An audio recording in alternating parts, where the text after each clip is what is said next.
Page আমি আপনাকে share করব। শুভ সন্ধ্যা, গুড ইভিনিং দর্শক মন্ডলী এবং আমাদের সাথে যারা আছেন পার্টিসিপেন্ট সবাইকে স্বাগতম। আজকে আমাদের প্রোগ্রামে প্রতিদিনের মতো দুজন বিখ্যাত মানুষ আছেন যাদেরকে নিয়ে আমরা আজকে সারা ঘন্টা কথা বলবো। আমরা 1 ঘন্টার এই প্রোগ্রামটিতে আমরা জানার চেষ্টা করব তাদের সাফল্যের পিছনের গল্পগুলি, তারা আজকের এই মানুষ কিভাবে এরকম নাম, এরকম সম্মান, এরকম যশ কিভাবে অর্জন করলেন সেই গল্পগুলি, সেই গল্পের পিছনের কথাগুলো, তাদের কষ্ট এবং সুখের স্মৃতিগুলো একই সাথে আমরা আজকে আলোচনা করব। আমাদের যে বিষয়টি নিয়ে কথা বলার কথা সেটি হলো আমাদের আজকের টপিক ছিল critical competencies for HR after COVID-19. So after COVID-19 আমাদের এই ক্রিটিক্যাল কম্পিটেন্সিস গুলো কোনগুলি আমাদের থাকা উচিত সেগুলো আমরা জানবো আজকের আলোচক বৃন্দের কাছ থেকে। আমি পরিচয় করে দিতে চাই ওনাদেরকে আপনাদের সাথে। মিস্টার রূপক জাইদি, আপনারা জানেন জাইদি ভাই বলে সবার কাছে পরিচিত। উনি প্রধানত আমাদের আজকের যে কয়জন বাংলাদেশে স্বনামধন্য ট্রেনার হিসেবে সবার কাছে পরিচিত, উনি তাদের মধ্যে একজন এবং অন্যতমই বলবো। তার সেই সাফল্যের পিছনে আসলে অনেক লম্বা পথ। আমি ওনাকে কাছাকাছি থেকে দেখার চেষ্টা করেছি, জানার চেষ্টা করেছি। আসলে উনি ওনার কাজটাকে এত ভালোবেসে করেন। আমি ওনার যখন ট্রেনিং এর মডিউল গুলো দেখি, ওনার পেপারস গুলো দেখি, তখন আমি দেখি আসলেই সে এই প্রতিটা ট্রেনিং এর পিছনে যে যথেষ্ট সময় দেন, শ্রম দেন, মেধা দেন, সেই স্বাক্ষরগুলো দেখা যায়। জাহিদি ভাই সম্পর্কে আমরা আরো অনেক কথা শুনবো। জাহিদি ভাই বাংলাদেশে অবশ্য কেপিআই মাস্টার বলে পরিচিত অনেকের কাছে। উনি কেপিআই, কি পারফরমেন্স ইন্ডিকেটর নিয়ে কাজ করছেন অনেকদিন ধরে। আর আমাদের সাথে আরেকজন মানুষ আছেন যিনি নিতান্তই নিভৃত চারণ ব্যক্তি। আমি যাকে সরাসরি আমরা দেখতে পাই না, উনি নিজের মতো করে কাজ করে যাচ্ছেন।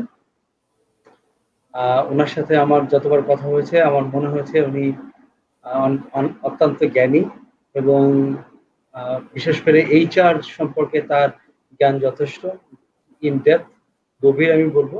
নাজমুল হোসেন শাহিন ভাই, উনি এক্সিকিউটিভ ডাইরেক্টর কনকর্ড গ্রুপ। আপনাদের দুজনকে আমাদের অনুষ্ঠানে স্বাগতম।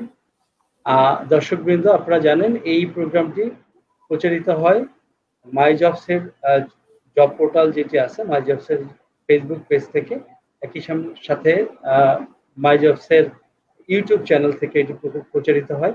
আপনারা চাইলে যে কোনো সময় এই লিঙ্কটি ক্লিক করে দেখতে পারবেন, পরেও চাইলে দেখতে পারবেন। আজকে আমাদের সাথে যারা অংশগ্রহণ করবেন তাদের জন্য আমরা বলছি, এবং আমাদের যারা আমাদের ডিসকাশনে প্যানেল যারা আছেন তাদেরকে আমি জানিয়ে রাখতে চাই, আমরা আজকে দুইজন ভাগ্যবান ব্যক্তিকে নির্বাচন করতে চাই, যাদের সব থেকে বেশি পার্টিসিপেশন থাকবে, আর দ্য সেম টাইম যারা সব থেকে ভালো কোশ্চেন করবেন, গুরুত্বপূর্ণ কোশ্চেন করবেন, তাদেরকে আমরা দুজনকে আমরা দুটি পুরস্কার দিতে চাই এটি মাই জবসের পক্ষ থেকে।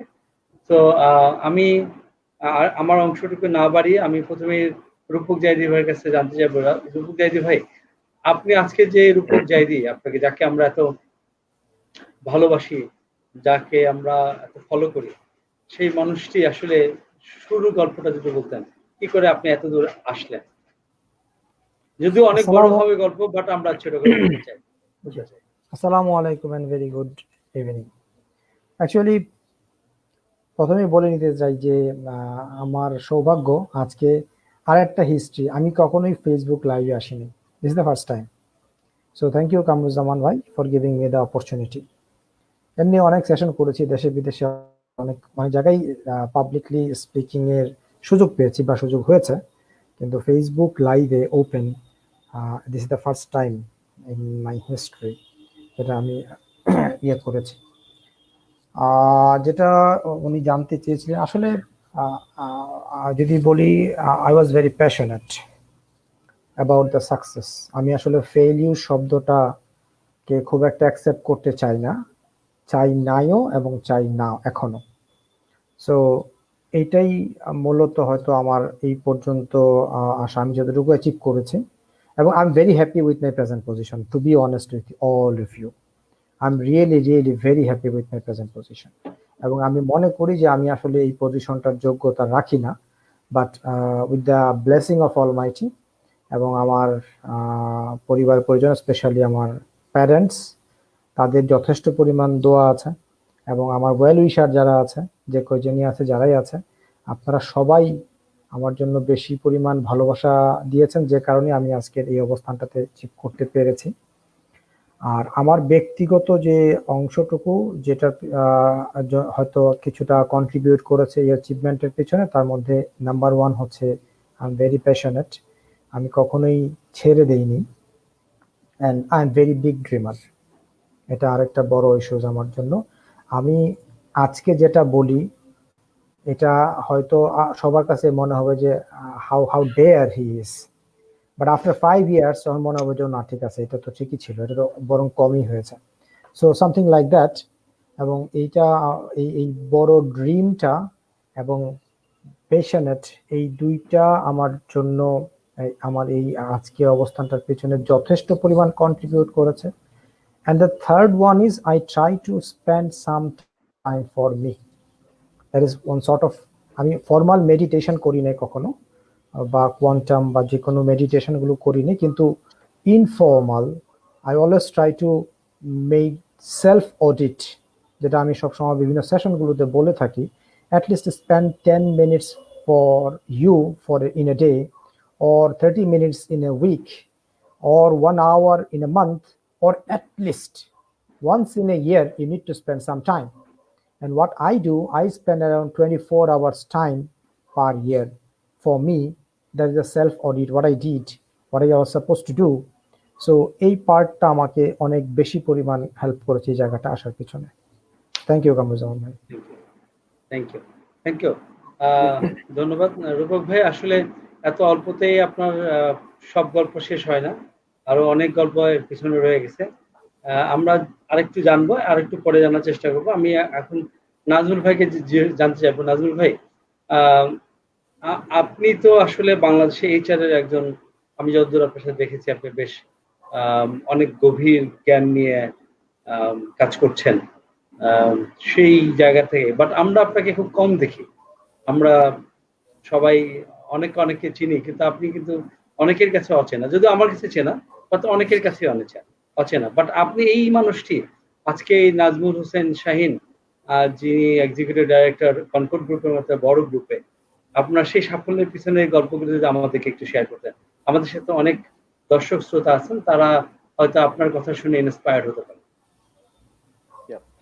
থ্যাংক ইউ কামরুজ্জামান ভাই। বিসমিল্লাহির রহমানির রহিম। ইনফ্যাক্ট কামরুজ্জামান ভাই আমাকে যেভাবে ডেসক্রাইব করলেন, আমি হয়তো এত প্রশংসার যোগ্য নই। এই কারণে কামরুজ্জামান ভাইকে অনেক ধন্যবাদ। কামরুজ্জামান ভাই যেটা বললেন, আমি আসলে নিভৃতে না। আমি একদিন কামরুজ্জামান ভাইয়ের সাথে আমার অফিসে গল্প হচ্ছিল, উনি আমাকে একই কথা বলেছিলেন। আমি ওনাকে এটার উত্তর দিয়েছিলাম এইভাবে যে আসলে সময়ে বেশি পড়ালেখা করিনি, তো সেই কারণে অসময়ে এসে অনেক বেশি পড়ালেখায় সময় দিতে হচ্ছে। সেই কারণে এই সোশ্যাল অ্যাক্টিভিটি বা কমিউনিটি অ্যাক্টিভিটিতে আমি আসলে সেরকম সময় করে উঠতে পারি।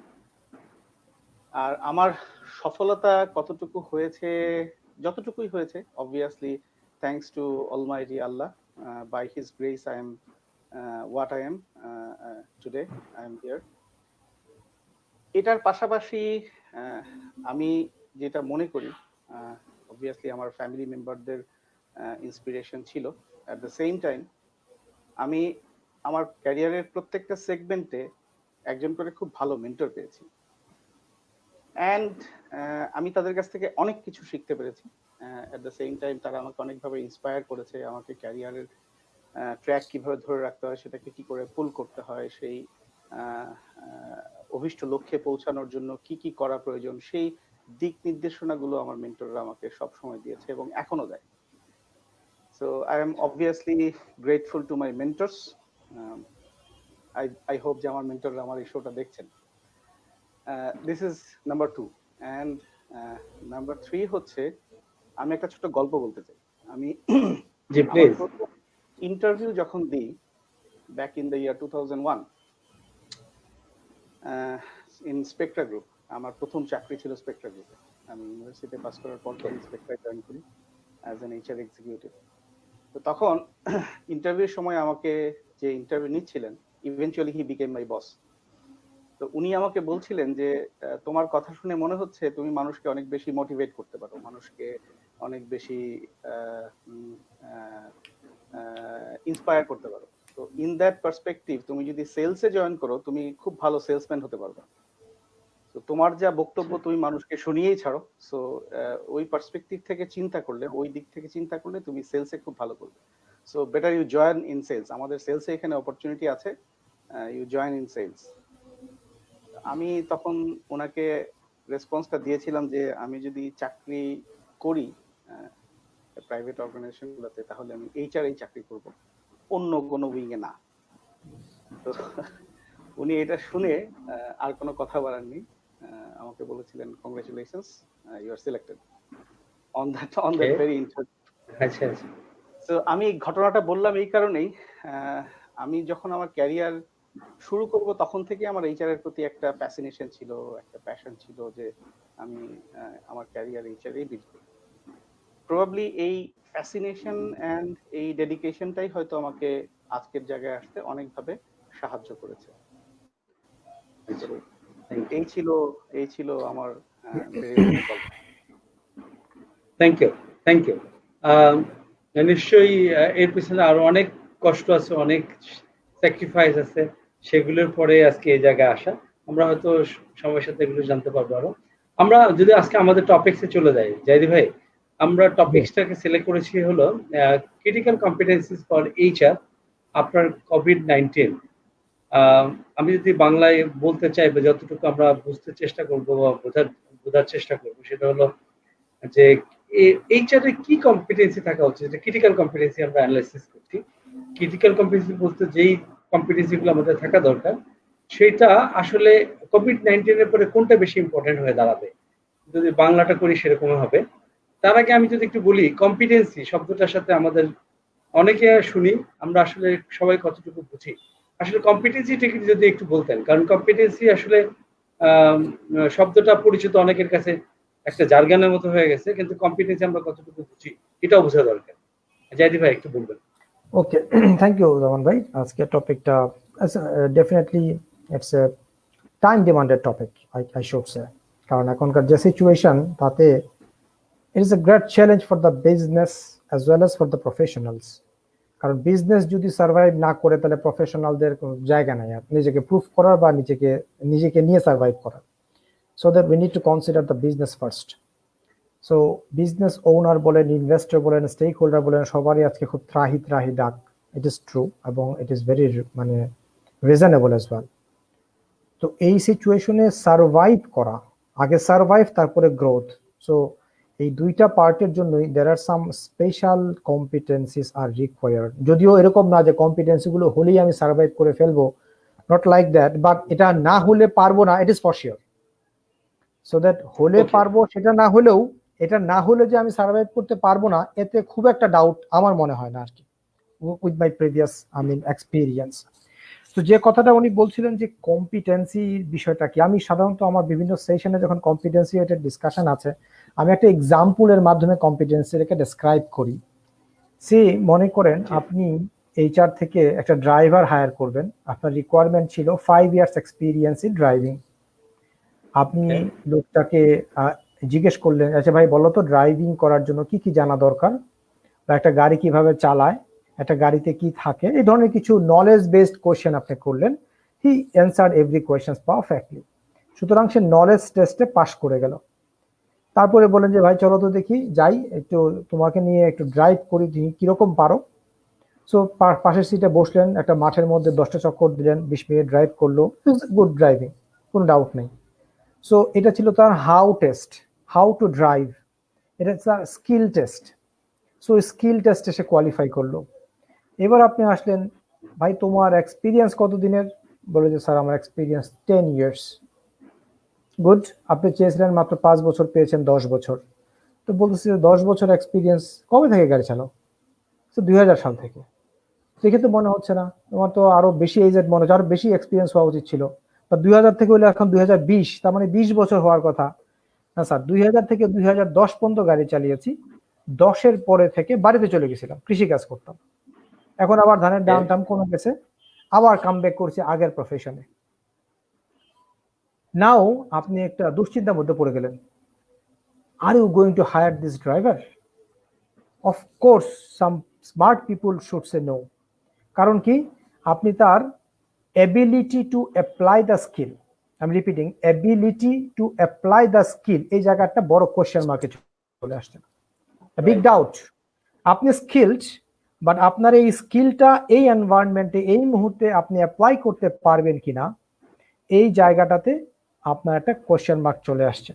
এটাকে আমরা সাধারণত অ্যাটিটিউড বা এবিলিটি, এই দুইটা টার্ম দিয়ে মিন করি ফর কম্পিটেন্সি। সো আমরা সবাই জানি কম্পিটেন্সি মানে হচ্ছে নলেজ, স্কিল এবং অ্যাটিটিউড অর এবিলিটি, তিনটার কম্বিনেশন।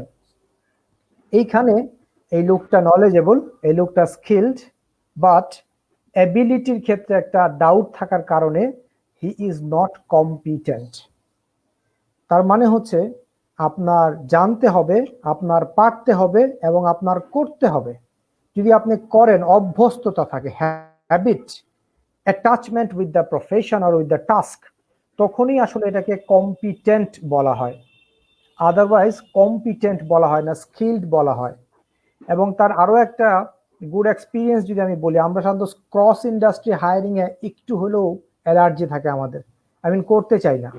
আপনি আরএমজি সেক্টরে কাজ করেছেন 10 বছর, হঠাৎ একটা ব্যাংকে একটা ইন্টারভিউ ডাক পেলেন, জিজ্ঞেস করলো এবার কিভাবে হয়, রিক্রুটমেন্ট কিভাবে করে, এটসেট্রা এটসেট্রা বলে দিলেন, নলেজ টেস্ট পাস।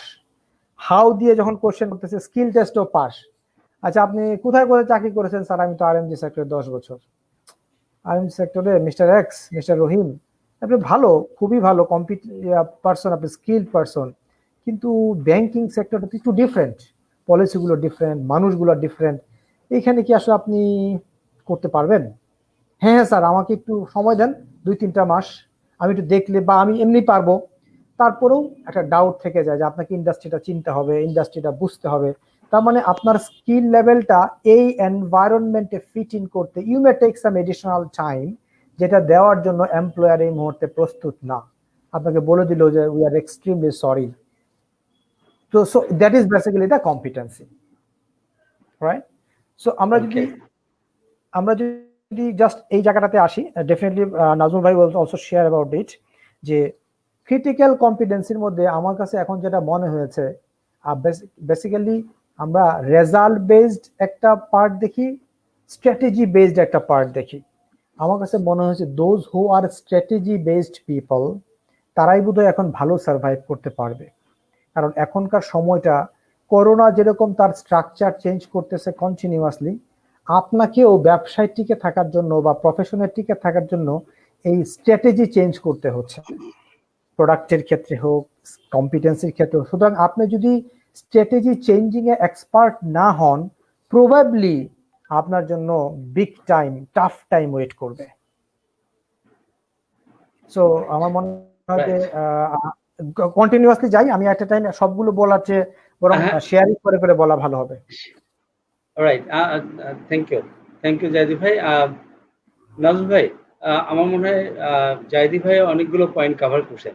আপনি কি কিছু অ্যাড করতে চান এখানে কম্পিটেন্সি বিষয়ে? কম্পিটেন্সি আসলে কি, আমরা কি করে বুঝবো এটা কম্পিটেন্সি আমার, বা কি কম্পিটেন্সি থাকা উচিত আমাদের এজ এ এইচআর প্রফেশনাল? আচ্ছা, আমি আসলে যদি আজকের টপিকের সাথে সঙ্গতি রেখে যে টপিকটা ডিফাইন করা হয়েছে, আফটার কোভিড এইচআর এর প্রফেশনালদের কি কি কম্পিটেন্সি ইম্পর্টেন্ট হয়ে যাবে, সেই পার্সপেক্টিভ থেকে, সেই দিক থেকে যদি আলোচনাটা এগিয়ে নিই, তাহলে আমার মনে হয় সবারই বুঝতে সুবিধা হবে। এই এই বিষয়টা বলার আগে আমি ছোট্ট একটা বিষয় অবতারণা করতে চাই। সেটি হচ্ছে WHO রিসেন্ট একটা স্টেটমেন্ট দিয়েছে যে এই করোনা ভাইরাস, তারা বলছে করোনা ভাইরাস পৃথিবীতে লোকাল ভাইরাস হিসেবে রয়ে যাবে, এই ভাইরাস ডিসঅ্যাপিয়ার করবে। অ্যাট দ্য সেম টাইম অনেক রিসার্চার বলছেন যে যে প্যান্ডেমিক তৈরি হয়েছে ডিউ টু কোভিড-19, এই প্যান্ডেমিক সিচুয়েশন নর্মালাইজ হতে 2 বছর সময় লাগবে, কেউ বলছেন তারও বেশি সময় লাগবে। ডিফারেন্ট রিসার্চার ডিফারেন্ট টাইমের কথা বলছেন। সো তো এই বিষয়টাকে Right. বিবেচনায় নিয়ে আমরা যদি চিন্তা করি, তার মানে দাঁড়াচ্ছে এরকম, আপাত দৃষ্টিতে আমাদের মনে হয় না যে করোনা ভাইরাস আমাদের এখান থেকে চলে যাবে। সো আমাদের কাজকর্ম যা আছে সেগুলো আমাদেরকে এই ভাইরাসকে মাথায় নিয়ে, এই ভাইরাস আমাদের সাথে আছে এটাকে মাথায় নিয়েই আমাদেরকে আমাদের স্ট্র্যাটেজি, আমাদের সবকিছু ডিফাইন করতে হবে। সো কম্পিটেন্সির জায়গাটায় আসার আগে আমি আরেকটা বিষয় বলতে চাই, সেটি হচ্ছে যে এই কোভিড-19 এর জন্য আপকামিং যে এইচআর ক্রিটিক্যাল চ্যালেঞ্জেস বা ইস্যুস গুলো আছে সেগুলো বলে আমি যদি কম্পিটেন্সিতে যাই তাহলে মনে হয় আরেকটু বেটার হবে। Sure, sure. ওকে, সো এইচআর প্রফেশনালদের জন্য এখন যেই চ্যালেঞ্জটা সবচেয়ে বেশি, সেটা আমার দৃষ্টিতে মনে হয় সেফ রিওপেনিং। আমরা এতদিন ধরে একটা লকডাউন সিচুয়েশনের মধ্যে আছি, সেখান থেকে অফিস রিওপেন করা obviously would be a big challenge for HR professionals. অনেক রিসার্চে বলা হয়েছে যে এই রিওপেনিং করার ক্ষেত্রে not more than 30% headcount of the total population of an organization would be a safer option. এবং সেই দিক থেকে অনেক অর্গানাইজেশন যারা রিওপেন করেছে আমাদের দেশের বাইরে, তারা এই 30% হেডকাউন্ট দিয়ে রিওপেন করেছে। তো আমাদেরকে হয়তো একইভাবে রিওপেন করলে এই বিষয়টা আমাদের জন্য অনেক ফলদায়ক হবে, আমরা রিওপেনিংটাকে সেফার করতে পারবো। রিওপেনিং এর সাথে আরো দুটো জিনিস ওতপ্রোতভাবে জড়িত, একটি হচ্ছে safety behaviour of the employees, আরেকটি হচ্ছে engagement of the employees. Safety বিহেভিয়ারের কথা কেন বলছি, কারণ হচ্ছে এই কোভিড-19 এর জন্য যে ধরনের সেফটি মেজার নিয়ে কাজ করতে হবে, আমরা আসলে এইভাবে কাজ করে অভ্যস্ত না। সো আমাদের অভ্যাসটাকে চেঞ্জ করে নতুন ভাবে অভ্যাস তৈরি করতে হবে। সো এই জায়গাতেও এইচআর এর একটা অনেক বড় ভূমিকা আছে, embedding the safety behaviour in employees daily life. At the same time আমি যেটা বলছিলাম যে engagement of the employees reopen করার পরে একটা ছোট্ট এক্সাম্পল দিই। ঈদের ছুটি গত বছর পর্যন্ত আমরা দেখেছি যে ডিফারেন্ট অর্গানাইজেশন 5 দিন, 7 দিন, 10 দিন দিয়েছে। ঈদের ছুটি থেকে আসার পরে প্রথম কয়েকদিন এমপ্লয়ীদের মধ্যে একটা শেকিনেস কাজ করে, একটা ল্যাথারিজম কাজ করে, আগের মতো স্পিডে তারা ডেলিভারি করতে পারে না, সেই স্পিডটা আসতে কিছুটা সময় প্রয়োজন হয়। একইভাবে আমরা এই 2 মাস 2.5 মাস ধরে একটা লকডাউনের মধ্যে আছি, এখন যখনই রিওপেন হোক অর্গানাইজেশন, সেখান থেকে এমপ্লয়িকে আগের স্পিডে ফিরিয়ে আনাটা would be definitely big challenge for HR. এখানে এইচআর এর অনেক ধরনের অ্যাক্টিভিটি ইনিশিয়েটিভ রাখতে হবে, সো দ্যাট এমপ্লয়ীদেরকে আগের মতো যাতে তারা বা আগের চেয়েও বেশি তারা পারফর্ম করে এই রিওপেন হওয়ার পরে।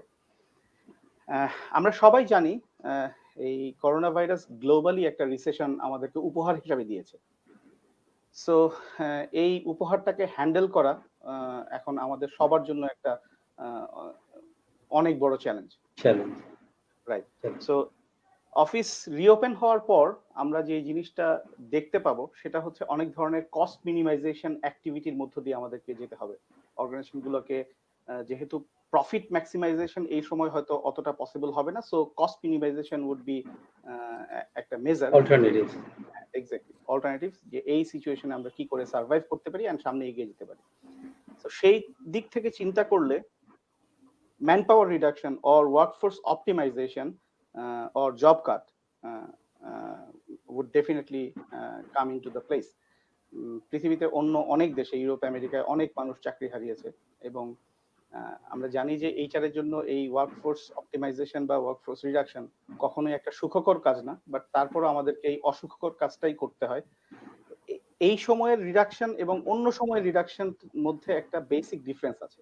ডিফারেন্সটা হচ্ছে যে অন্য সময় রিডাকশন করলে মানুষের হাতে অপরচুনিটি থাকে অন্য অর্গানাইজেশনে যে চাকরি খুঁজে নেওয়া। এই সময় হয়তো যারা রিডাকশনের মধ্যে পড়বে বা যাদের জব কাট হবে, তাদের জন্য নেক্সট একটা জব খুঁজে পাওয়া would be very tough. So আমাদেরকে এই মানুষগুলোর সাথে যাদেরকে আমরা রিডাকশনের মধ্যে ফেলবো, তাদের সাথে অনেক বেশি সিম্প্যাথেটিক অ্যাপ্রোচে এগোতে হবে। এটা গেল একটা দিক। আরেকটা দিক হচ্ছে যারা থেকে যাবে, যারা রিডাকশনের আওতায় পড়বে না, তাদের মধ্যে একটা সাইকোলজিক্যাল ইস্যু তৈরি হবে, যেটা 2008 সালে ইউরোপের অনেক অর্গানাইজেশনের এমপ্লয়ি যাদের জব কাট হয়নি, তাদের মধ্যে এই সাইকোলজিক্যাল ইস্যু তৈরি হয়েছিল, which is called survivor's guilt. So এই ধরনের ইস্যু আমাদের এমপ্লয়ীদের মধ্যেও তৈরি হতে পারে যারা রয়ে যাবে। সো এই জিনিসটাকেও এইচআর প্রফেশনাল হিসেবে আমাদেরকে প্রপারলি হ্যান্ডেল করতে হবে, আদারওয়াইজ যারা থেকে যাবে তারা প্রপারলি পারফর্ম করতে পারবে না। যেহেতু আমার এমপ্লয় কমে যাবে, সো আমাকে হয়তো আমার জব রিডিজাইন করতে হবে। হতে পারে যে দুটো তিনটে জবকে ক্লাব করে একটা জব করা, জব শেয়ারিং করা, মাল্টিটাস্কিং ইন্সপায়ার করা। এই দিক থেকে চিন্তা করলে প্রসেস রিইঞ্জিনিয়ারিং, কর্পোরেট রিস্ট্রাকচারিং, এই দুটো বিষয় would come into place definitely. And আমরা নর্মালি যেটা দেখি আমাদের দেশের অর্গানাইজেশন গুলো আসলে ফাংশনাল অর্গানোগ্রাম অর ডিভিশনাল অর্গানোগ্রামে অভ্যস্ত। সেখান থেকে আমরা যদি এই সিচুয়েশনে আমরা যদি ম্যাট্রিক্স অর্গানোগ্রাম ইন্ট্রোডিউস করি, এটা আমাদের জন্য অনেক বেশি ফলদায়ক হবে। ইউরোপের মোর দেন 53% অর্গানাইজেশন তাদের বেনিফিট স্কিম রিডিজাইন করেছে এই কোভিড-19 স্টার্ট হওয়ার পরে। তারা অনেক বেশি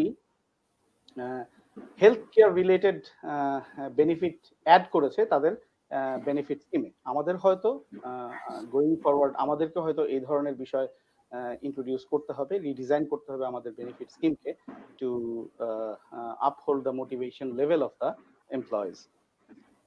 অ্যান্ড এই আমি যেটা আগে বলছিলাম যে করোনা ভাইরাসের ফলে পৃথিবীতে আমাদের রিসেশন তৈরি হয়ে গিয়েছে। সো এই রিসেশন মোকাবেলার জন্য এই রিসেশন যদি আরো দীর্ঘদিন স্থায়ী হয়, তাহলে হয়তো অনেক অর্গানাইজেশন মার্জার অ্যান্ড অ্যাকুইজিশনের কথা চিন্তা করবে, অনেক ডাইভেস্টমেন্ট হবে। সো সেই ক্ষেত্রে merger and acquisition would be another phenomena which would come into place. And lastly আমি যেটা বলতে চাই, আমরা প্রত্যেক বছরের শুরুতে organisational goal and objective set করি। এই বছর যেহেতু বছরের শুরুতেই এরকম একটা ডিভাস্টেটিং বিষয় হয়ে গেল, সো সেক্ষেত্রে হয়তো আমাদের অর্গানাইজেশনাল গোল অ্যান্ড অবজেক্টিভ হয়তো রিভিউ করতে হবে। সেটার জন্য যে মেথড আছে SWOT or PST or Porter's 5 factors, এইগুলো দিয়ে আমরা যদি আগে থেকেই এইচআর প্রফেশনাল হিসেবে এনভায়রনমেন্টাল স্ক্যান করে প্রিপেয়ার থাকি, it would give us a good result. এই বিষয়গুলোকে সামনে রেখে আমরা যদি কম্পিটেন্সির বিষয়টায় যাই, an HR leader has to be not only an HR leader, he has to be a people leader, he has to be a safety leader, and he has to be a change leader. So এই ছিল in a nutshell আমি যে কথাগুলো বলতে চেয়েছিলাম।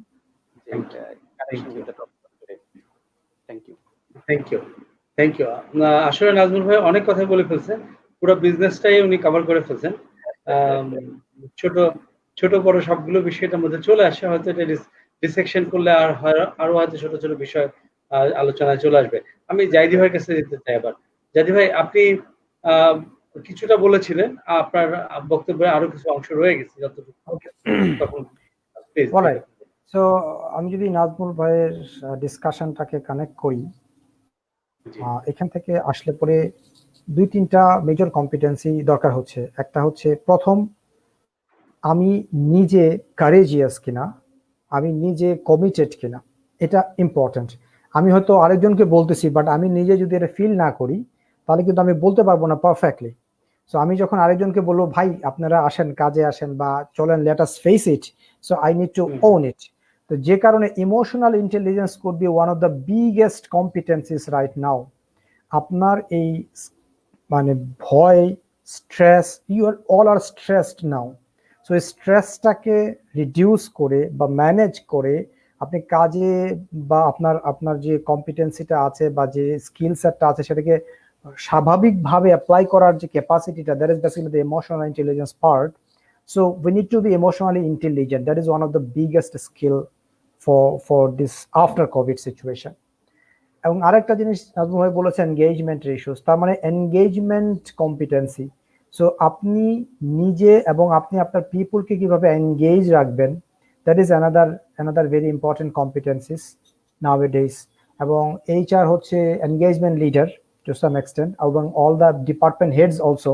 So department হেডসকে gear up করার দায়িত্বটাও আমাদের HR থেকেই থাকে, সো দ্যাট আমরা এনগেজমেন্টকে সামনে নিতে পারি। তার জন্য একটা সিম্পল টুল যদি আমি বলি, টিপস টাইপের যদি বলি, 3H ফর্মুলা আমরা অনেকেই জানি হয়তো, হেড, হ্যান্ড অ্যান্ড হার্ট, এই তিনটা জিনিসকে যদি আপনি কানেক্ট করতে পারেন তাহলেই এনগেজমেন্টটা মোর অর লেস মানে বেটার পারফর্ম করবে। 100% আমি বলবো না, but highest level of performance আপনি পাবেন, এনগেজমেন্টের রেজাল্ট পাবেন।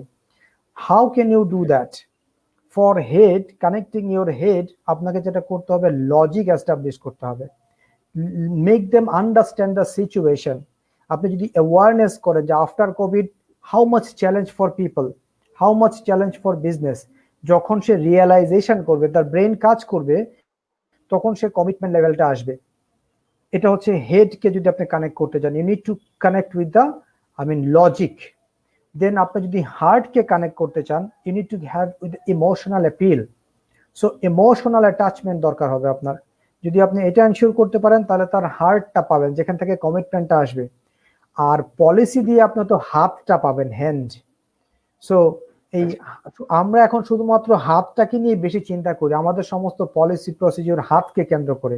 বাট যারা এমএনসি, ফরচুন 500, তারা আসলে এটার বাইরে ওই দুইটাকে বেশি আসে, কারণ ওই দুইটা থাকলে হাত অটোমেটিক্যালি পারফর্ম করবে।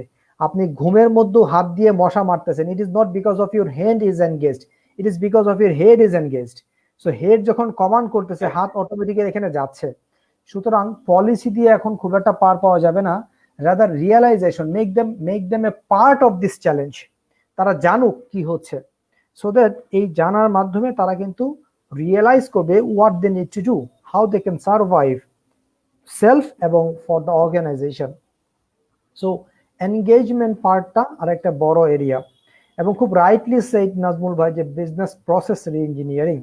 অ্যাজ ইউ নো, আমি আসলে হার্ডকোর এইচআর প্রফেশনাল, কোনো ডাউট নেই এতে। 21 ইয়ার্স ইজ গোয়িং অন। আমি 2000 সালে জব শুরু করেছিলাম এবং আমার পুরো সময়টাই এইচআর। এখন আমি এইচআর এ জব করি, but for the last couple of years বলতে আমি বলবো মোস্টলি 8 বছরেরও উপরের সময়, যখন থেকে আমি আসলে বিজনেস ফোকাসড। এবং আমি খুব প্রাউডলি, খুব কনফিডেন্টলি একটা কথা বলি, যদি আপনি এইচআর বুঝে এবং বিজনেস বুঝে, কম্বাইন্ডলি দুইটা জিনিস বুঝে এরকম লোক খুঁজেন, তাহলে could be I am one of them for Bangladesh market.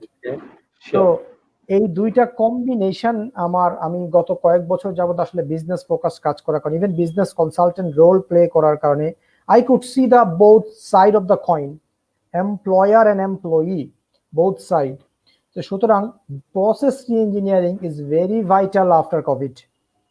It is for cost curtail, it is for merger, it is for job enlargement, it is for job grouping, for every purpose. আপনার একটাই টুল আছে, সেটা হচ্ছে process re-engineering. If you are not expert on that, probably এটা আপনার জন্য একটা challenge হয়ে দাঁড়াবে। কারণ হচ্ছে আরেকটা বিষয়, ইউজুয়ালি কস্ট কার্টেল বললে প্রথম যে জিনিসটা সামনে আসে সেটা হচ্ছে এমপ্লয়ি হেড কাউন্টের কস্ট কার্টেল করা। আনফরচুনেটলি দিস ইজ, আপনি যদি অ্যানালাইসিস করেন, that is another very important competence, you need to have analytical skill, analytics. কারণ আপনি এই যে এতক্ষণ পর্যন্ত যা ডিসকাশন আমরা করলাম, সবই কিন্তু আর result of analytics.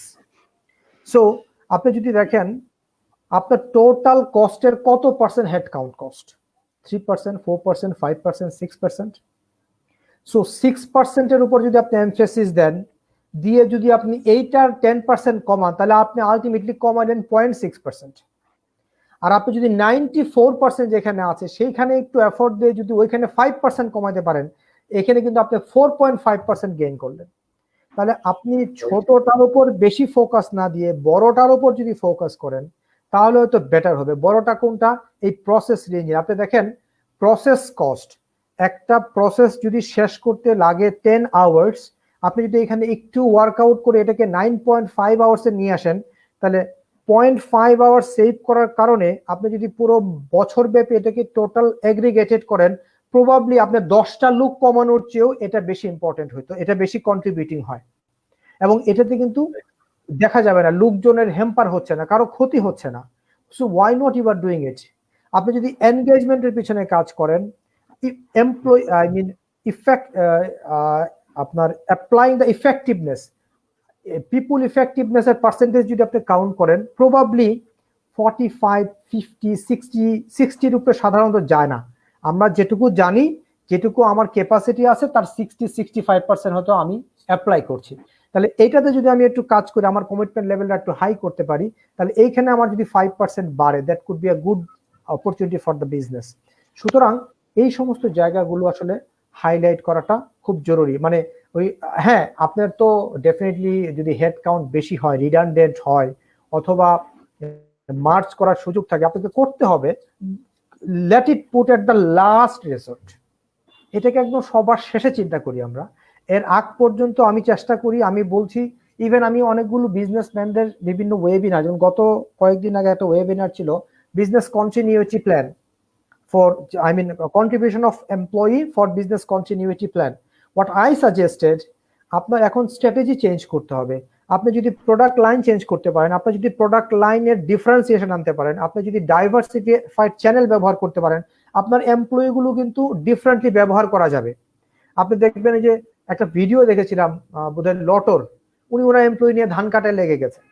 So it means what, in any case এটা জিডিপিতে কন্ট্রিবিউট করতেছে। হয়তো আমার কোম্পানির পার্সপেক্টিভ থেকে কন্ট্রিবিউশন না হলেও এখন কিন্তু ন্যাশনাল ক্রাইসিস, আপনি যে কোনো ভাবে হোক যদি ন্যাশনকে কন্ট্রিবিউট করতে পারেন, তাহলেও আপনার এই এমপ্লয়মেন্টের যে কস্টটা বেয়ার করতেছেন সেটা অর্ধি হবে। সুতরাং এই ফোকাস এরিয়াটা কোনটা হবে সেটা খুব অ্যানালাইটিক্যাল হতে, আপনি যদি as a HR professional, that is our responsibility to make this analysis, যে ভাই বা স্যার বা বস বা মালিক, তুমি যেটা দেখতেছো ভিজিবল কস্ট, এর বাইরে কিছু ইনভিজিবল কস্ট আছে, let us work out with the invisible cost first. তারপরেও যদি দেয়ালে পিঠ থেকে যায়, তখন হয়তো আমরা ভিজিবল কস্টে যেতে পারি। এবং গত আপনার 2011-7 এই যে এরকম সময় যে রিসেশন গুলো ছিল, সেখানে আমরা দেখেছি যে শেয়ার জব সিস্টেমটা আসছিল, পে কার্টেল করা হয়েছিল, বাট হেড কাউন্ট কার্টেল না করে সবার জন্য 10% রিডিউস করে দেন, সবাই সার্ভাইভ করুক, it's a survive, mutual survival and growth, এরকম একটা সিনারিও। সো দ্যাট এই যে অ্যানালাইসিস গুলো আসলে আমাদের এইচআর থেকে করা উচিত। তারপরে মানে এই অ্যানালাইটিক্স গুলো যদি আপনি করতে পারেন, that is a big skill for you. তার জন্য সবচেয়ে বেশি দরকার হচ্ছে আপনার বিজনেস ইন্টেলিজেন্স। আপনি যদি ব্যবসা বুঝেন তাহলেই এটা সম্ভব, আদারওয়াইজ এটা সম্ভব না। আমার যদি থাকে আমার এইচআর এর রুলগুলো নিয়ে, তাহলে হয়তো আমি এইচআর নিয়ে কাজ করবো, রাইট? জি জি জাহিদ ভাই, ইনফ্যাক্ট অনেকগুলো কম্পিটেন্সির কথা কথা চলে আসে এর মধ্যে। আসলে এইচআর এর কম্পিটেন্সি কিন্তু অনেক, আমি জানি না এত কম্পিটেন্সি অন্য জায়গায় লাগে কিনা। আপনি লিডারশিপ কম্পিটেন্সির কথা বলছেন, ক্রিটিক্যাল অ্যানালিসিস এর কম্পিটেন্সির কথা বলছেন, ক্রাইসিস হ্যান্ডলিং এর ক্রাইসিসের কথা, মানে কম্পিটেন্সির কথা বলছেন। মানে এত কম্পিটেন্সি বোধহয় এইচআর ছাড়া অন্য কোন প্রফেশনে এত কম্পিটেন্সি নিয়ে অ্যানালিসিস করা দরকার হবে কিনা আমি জানি না। যেহেতু আমি আসলে কম্পিটেন্সি, মানে যদি কম্পিটেন্সি লিস্ট অফ কম্পিটেন্সি নিয়ে আমরা যদি কাজ করি, তাহলে মানে মানে মানে এইচআর প্রফেশনালদের যে লিস্ট অনেক বড় লিস্ট, সেখানে আসলে এবং এই কম্পিটেন্সি গুলো আমি আমার কাছে মনে হচ্ছে ইস মোর দ্যান, আপনি যেমন সিএইচ এর কথা বললেন, এটা যত না বেশি হ্যান্ডের দরকার, তাতে বেশি হার্ড এবং হেডের ইনভলভমেন্টটা বেশি। তো সেখানে আসলে এই কম্পিটেন্সি গুলো যথার্থই বলেছেন, কারণ আগামী কোভিড-19 এর পরের সিচুয়েশনটা, নাজমুল ভাই অলরেডি অনেকগুলো কথা বলছেন, সেই কথাগুলোর সাথে রেশ নিয়ে আমি একটু অ্যাড করে দিতে যাচ্ছি যে আফটার কোভিড, এই যে এই লকডাউনের পরে, ওপেনিং এর পরে আমাদের কাছে অনেক কিছু নতুন লাগবে। এটাকে অনেকেই বলছে নিউ ওয়ার্ল্ড, অনেকে বলছে নিউ নেশন। আমি জানি না নিউ নেশন নিউ ওয়ার্ল্ড শব্দগুলো আনতেছেন ওনারা, হয়তো হয়তো চিন্তা করছে এই করোনার পরবর্তী মানুষগুলো হয়তো ডিফারেন্ট হয়ে যাবে।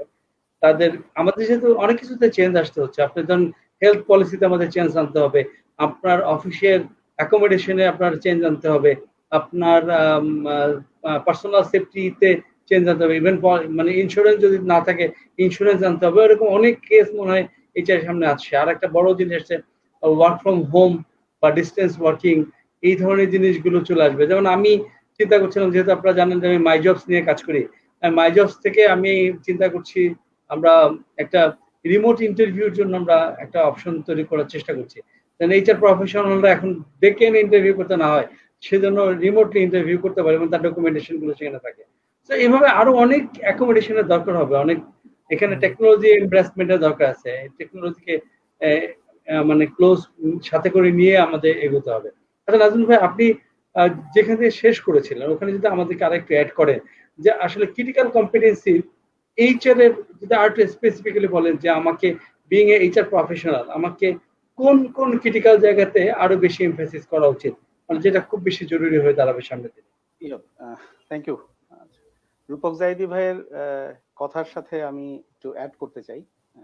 উনি ম্যান পাওয়ার রিডাকশনের বিষয়ে যে অনেক অনেক জ্ঞানগর্ভ কথা বলেছেন। Obviously I do fully agree with him যে man power reduction should be the last resort, because আমরা সবাই জানি এই সিচুয়েশনে যারা চাকরি হারাবে তাদের জন্য আরেকটা চাকরি জোগাড় করা এই সিচুয়েশনে would be next to impossible. So obviously আমরা সবাই মিলে উনি যে অপশনটার কথা বলেছেন 10% পে কাট, এটা হয়তো আগে হয়েছে ইউরোপে 2007-8 এর সময়। So yes, we can avail that option also. But এটার সাথে আমি ছোট্ট একটা জিনিস অ্যাড করতে চাই যে অনেক অর্গানাইজেশনে man power cost is less than 10%, but particularly যদি বিপিও অর্গানাইজেশনের কথা চিন্তা করি, বিপিও অর্গানাইজেশনের man power cost is the highest cost, it's near to 60%। So আমি যেহেতু দুটো বাংলাদেশের বড় বড় বিপিও অর্গানাইজেশনে কাজ করেছি, I was the first employee of Digicon and I work with Genex Infosys. So সেখানে আমি দেখেছি যে এই ম্যান পাওয়ার কস্ট কিভাবে কিভাবে রিডিউস করতে হয়। 1-2% ম্যান পাওয়ার কস্ট রিডিউস করলে কি পরিমাণ ওভারঅল কস্ট ইম্প্যাক্ট আসে। সো ইয়েস, নাও আমি কামরুজ্জামান ভাই আমাকে যে পয়েন্টটা বললেন যে আরেকটু ডিটেইল বলার জন্য যে কি কি কম্পিটেন্সি আমাদের সবচেয়ে বেশি দরকার হবে, আমি শুরুতে যে পয়েন্টটা বলেছিলাম যেটা রূপক জাহিদি ভাইও এনলাইটেন করেছেন, এনগেজমেন্ট অফ দ্য পিপল। এই সিচুয়েশনে অবভিয়াসলি এনগেজমেন্ট, এমপ্লয়ীদের এনগেজমেন্ট এনশিওর করা would be a big challenge for us. So এটার জন্য হয়তো আমাদেরকে অনেক ধরনের ইনিশিয়েটিভ নিতে হবে। আমরা নর্মাল কোর্স অফ টাইমে ডিফারেন্ট এনগেজমেন্ট অ্যাক্টিভিটি রাখি, লাইক ধরেন পিঠা উৎসব, ফ্রুট ফেয়ার, দিস দ্যাট, হ্যাঁ, এরকম আরো ডিফারেন্ট টাইপের competition, football, cricket, this that, এগুলো হয়তো এখন আমরা করতে পারবো না। আমাদেরকে এই জায়গায় একটু ইনোভেশন অ্যাপ্লাই করে রিমোট কিছু এনগেজমেন্ট অ্যাক্টিভিটি লঞ্চ করতে হবে, যেটা এমপ্লয়ীদেরকে এক নম্বর হচ্ছে মোরালি বুস্ট করবে, অ্যাট দ্য সেম টাইম তাদেরকে কাজের প্রতি আরো আগ্রহী করে তুলবে। হতে পারে আমরা রিমোট কিছু কম্পিটিশন লঞ্চ করতে পারি, যে যে এই সিচুয়েশনে আমরা কি করে সেফটি মেজার এনশিওর করব, সেটার জন্য কিছু আইডিয়া এমপ্লয়ীদের কাছে চাওয়া হতে পারে, সেটার জন্য একটা অ্যাওয়ার্ডও থাকতে পারে। এই ধরনের ডিফারেন্ট যদি কিছু রিমোট এনগেজমেন্ট অ্যাক্টিভিটি আমরা লঞ্চ করি, অবভিয়াসলি এমপ্লয়ীদেরকে এটা মোটিভেট করবে, তাদেরকে ইন্সপায়ার করবে, ইটস রাদার দেন মোটিভেশন এই সময়টায় মানুষকে ইন্সপায়ার করাটা ইজ মোর ইম্পর্টেন্ট। সো এই জায়গাটায় আমার মনে হয় সবচেয়ে বেশি এফোর্টের প্রয়োজন হবে এইচআর প্রফেশনালদেরকে। And second point is, Zahidi ভাই যেটা বলছিলেন, আমিও বলেছি যে ম্যান পাওয়ার রিডাকশন করা বা কাট করা। ইয়েস, শুধু ম্যান পাওয়ার রিডাকশনের বিষয়টাকে সামনে না এনে জাহিদি ভাই যেভাবে বলছিলেন, ইয়েস, আমরা অন্যান্য কস্টকে সামনে নিয়ে সব কস্ট যে জায়গায়, ফর এক্সাম্পল একটা বড় কস্ট যেখানে র ম্যাটেরিয়ালের কস্ট আমরা যদি 1% রিডিউস করি, তাহলে এটা হয়তো টাকার অঙ্কে অনেক বেশি হবে। সো ওই জায়গাটায় আমরা যদি বেশি ফোকাস করি, তাহলে হয়তো আমাদের ম্যান পাওয়ার কাট ডাউনই করতে হবে না। সো এটার জন্য অবভিয়াসলি আমাদের অনেক অ্যানালিটিক্যাল অ্যাবিলিটি দরকার, অ্যানালিটিক্যাল স্কিলস দরকার, অ্যান্ড বিজনেসটাকে বোঝা খুব জরুরি। হ্যাঁ, এইচআর এর অনেকেই আমি এখন দেখছি যে একটা সময় ছিল এইচআর এর মানুষরা শুধুমাত্র এইচআর বুঝতো, বাট এই জামানায় এসে এইচআর এর মানুষদেরকে এরকম রূপক জাহিদি ভাইয়ের মতো ট্রান্সফর্ম হতে হচ্ছে টু আন্ডারস্ট্যান্ড দ্য বিজনেস, হ্যাঁ, মার্কেটে সার্ভাইভ করার জন্য। বিজনেস বুঝলে অবভিয়াসলি বাকি জিনিসগুলো অনেক সহজ হয়ে যায় এগিয়ে নেওয়া। অ্যান্ড তৃতীয় যে বিষয় হচ্ছে, যেটা আমি বলছিলাম যে আমাদের যে অর্গানাইজেশনাল গোলস এন্ড অবজেক্টিভ যেগুলো সেট করা হয়েছে এই বছর, সেই গোলস এন্ড অবজেক্টিভ অ্যাচিভ করা উড বি, সেই গোল এন্ড অবজেক্টিভ যদি থাকে সেটা অ্যাচিভ করা would be next to impossible. এটা এমনিতেই বলা সম্ভব, বিকজ 2-2.5 মাস এমনিতেই চলে গেছে, আরো ক মাস এভাবে যাবে, we do not know. So সেই পার্সপেক্টিভ থেকে আমাদের এনভায়রনমেন্টাল স্ক্যানিং করে এই বিষয়টাকে রিডিজাইন করা আরো একটা বড় বিষয় হবে এইচআর এর জন্য। এই জায়গাটায় আমাদের স্কিলটা অর কম্পিটেন্সিটা থাকাটা খুব জরুরি। অ্যান্ড ফাইনালি আমি আরেকটা পয়েন্ট অ্যাড করতে চাই, যে মার্জার অ্যান্ড অ্যাকুইজিশনের কথা বলছিলাম। এরকম সিচুয়েশন আসতেই পারে যে অনেক অর্গানাইজেশন তাদের এক দুটো ইউনিট ডাইভেস্টমেন্ট করে দিতেই পারে। সো সেই ডাইভেস্টমেন্টের সময় যারা ডাইভেস্টমেন্ট করছে অ্যান্ড যারা এটাকে অ্যাকোয়ার করছে, বোথ এইচআর এর জন্য ইজ আ চ্যালেঞ্জ যে এই মানুষগুলোকে অ্যান্ড এই সিস্টেমটাকে রেডিলি আরেকটা জায়গায় রিপ্লেস করা এবং সেখান থেকে বিজনেস কন্টিনিউটি মেনটেন করা। সো ওই জায়গায় দুটো অর্গানাইজেশনের এইচআরকেই কিন্তু তাদের সেই কম্পিটেন্সিটা এক্সেল করতে হবে যে এটাকে কিভাবে রাইটলি পুট করা যায় এন্ড রাইটলি ক্যারি ফরওয়ার্ড করা যায়। থ্যাংক ইউ আমরা আপনার আসলে মানে যেই বিষয়গুলো আসছে খুবই ক্রিটিক্যাল অ্যানালাইসিস আপনার ছিল। আমার কাছে মনে হচ্ছে এগুলো আসলে এই কম্পিটেন্সি গুলো আমাদের সব প্রফেশনালে থাকা উচিত। আপনি যেভাবে চিন্তা করছেন সেভাবে অন্যদের চিন্তা করা উচিত, কারণ সামনের দিনগুলো কিন্তু আসলে ফিনান্সিয়ালি বলেন, বিজনেস ওয়াইজ বলেন, সেটা কিন্তু খুব সহজ হচ্ছে না। ডিসিশনের কথা অলরেডি বলছে, সারা পৃথিবীতে ডিসিশনের কথা হচ্ছে। ডিসিশনের বাতাস কিন্তু আমরা পেয়ে যাচ্ছি, বাংলাদেশেও আমরা পেয়ে যাচ্ছি। জব কাট হচ্ছে, প্রচুর জব কাট হচ্ছে। আমি জব নিয়ে কাজ করি, আমার কাছে অনেক ফোন আসে প্রতিদিন। মানে অনেকেই বলছে যে এত কন্ট্রিবিউট করলাম তারপরে আমার চাকরিটাই চলে গেল। আসলে এত কন্ট্রিবিউট করলো, চাকরি চলে গেল, আলটিমেটলি বিজনেস ভায়াবিলিটির কথা বলা হচ্ছে। বিজনেস যদি সার্ভাইভ না করে আপনাকে, তাহলে তো বাকি যারা আছে তাদেরও রাখতে পারবে না। সো দ্যাটস ওয়াই বিজনেস যদি না বুঝি, আসলে বিজনেস অ্যাকিউমেন্ট, যেটা আমি জাহিদীপের কাছে যেতে চাই এই জায়গাটা থেকে, বিজনেস অ্যাকিউমেন্ট বা বিজনেস বোঝার যে নলেজ, আমরা এইচআর এ অনেকেই, আপনি যেমন বলছিলেন, শাহিন ভাইও বলছিলেন যে আসলে এখন বিজনেস বুঝতে হবে। আসলে বিজনেস আমরা এইচআর এর লোকজন খুব বেশি পিএনএল এর দিকে যাই না, প্রফিট অ্যান্ড লস স্টেটমেন্ট আমরা বুঝি না, আমরা cash in flow cash out floor জায়গাগুলো দেখি না, আমরা প্রফিটেবিলিটি নিয়ে চিন্তা করি না, আমরা শুধু পলিসি ডেভেলপমেন্টের কথা চিন্তা করি। রেদার আমাদের যেটা উচিত, যেটা স্ট্যাটিস্টিক্স নিয়ে কাজ করা উচিত, আমাদের ম্যাট্রিক্স নিয়ে কাজ করা উচিত, আমাদের প্রফিটেবিলিটি নিয়ে কথা বলা উচিত। বোর্ডরুমে আমাদের ঢুকতে হবে, যেমন জাহিদি ভাই যেভাবে ঢুকেছেন আর কি। আমি জাহিদি ভাইকে যতটুকু জানি যে উনি আসলে এই কম্পিটেন্সি নিয়ে বেডরুমে মানে বোর্ডরুমে ঢুকেছেন। তো আমাদেরকে আসলে এইচআর এর লোকজনকে বোর্ডরুমে যেতে হবে এবং কথা বলতে হবে বিজনেসের ভাষায়। খালি এইচআর এর পলিসি লেবার লয়ের কথা বললে হবে না। আমি এই জায়গা থেকে জাহিদি ভাইয়ের কাছ থেকে আরো কিছু শুনতে চাই। জাহিদি ভাই, আপনার এই কম্পিটেন্সি জায়গা থেকে আপনি যদি আমাদেরকে একটু বলেন। Thank you. Actually to be honest, HR business partner যেটা অনেক আগে থেকেই প্রচলিত আছে, এটাই কিন্তু আসল এখন সামনে আসতেছে। Those who are real HR business partner, তারাই এইচআর এর চাকরিটা ধরে রাখতে পারবে, otherwise it will be difficult. সুতরাং এটা নতুন কম্পিটেন্সি না এইচআর এর জন্য, ইট ইজ প্রিভিয়াস কম্পিটেন্সি। নতুন রূপে হয়তো আপনাকে একটু ফোকাস করতে হবে, যারা আগে করি নাই, যারা এইচআর জেনারেলিস্টের রোলে ছিলাম। হ্যাঁ, জেনারেলিস্টের কাজ কি হবে না? হ্যাঁ, কাজ হবে, বাট স্বল্প পরিসরে হবে। কিন্তু বিজনেস পার্টনারের কাজটা বেশি পরিসরে হবে, those who can focus on the business. আপনি যদি এসএইচআরএম এর কম্পিটেন্সি মডেল দেখেন এইচআর এর জন্য, এখানে বলা আছে HR as a process leader. It means what? আপনি প্রসেস তৈরি না করলেও আপনি প্রসেস তৈরির বা প্রসেস রি-ইঞ্জিনিয়ারিং এর ইনিশিয়েটিভ নেবেন। ইউ আর দ্য পারসন যে কিনা প্রসেসটা রি-ইঞ্জিনিয়ার করার জন্য ইনিশিয়েটিভ নেবে, ইনফ্লুয়েন্স করবে, লিড করবে। আপনি নলেজেবল না, আপনি জানেন না প্রোডাকশন প্রসেস কিভাবে হয়, ডাজন্ট ম্যাটার। আপনি ওদের কাছ থেকেই জানবেন, ওদের কাছ থেকে ডেটা নিয়ে আউটপুটটা দিবেন প্রসেস হিসাবে, কারণ আপনি জানেন how to convert it into your language. So আপনি আপনি ল্যাঙ্গুয়েজ এক্সপার্ট, বাট আপনি ওয়ার্ড এক্সপার্ট না। ওয়ার্ড ওর কাছ থেকে নেন, নিয়ে এটাকে জোড়া লাগায় ল্যাঙ্গুয়েজটা ডেলিভারি করে দেন, এই পুরো অ্যাসেট আপনি লিখে দিয়ে দিতে পারবেন। So that what we do. আমরা কেপিআই সেট করি। আমি প্রোডাকশন ম্যানেজারের কেপিআই যখন করি, আমি তো জানি না প্রোডাকশন ম্যানেজার কি করে, আমি তার কাছ থেকে ইনফরমেশন নেই, বিভিন্নভাবে কোশ্চেন করে জানি। এটা হয়ে যায় আমার র ইনফরমেশন। এবার আমি এটাকে আমার ভাষায় সাজায় কেপিআই এর ভাষায় ডেলিভারি করে দিচ্ছি। So that's the way where we need to work. আপনাকে প্রসেস নিয়ে কাজ করতে পারাটাই হচ্ছে এখনকার জন্য বিজনেসের, এই বিজনেস পার্টনারের একটা বড় রোল আমাদের জন্য।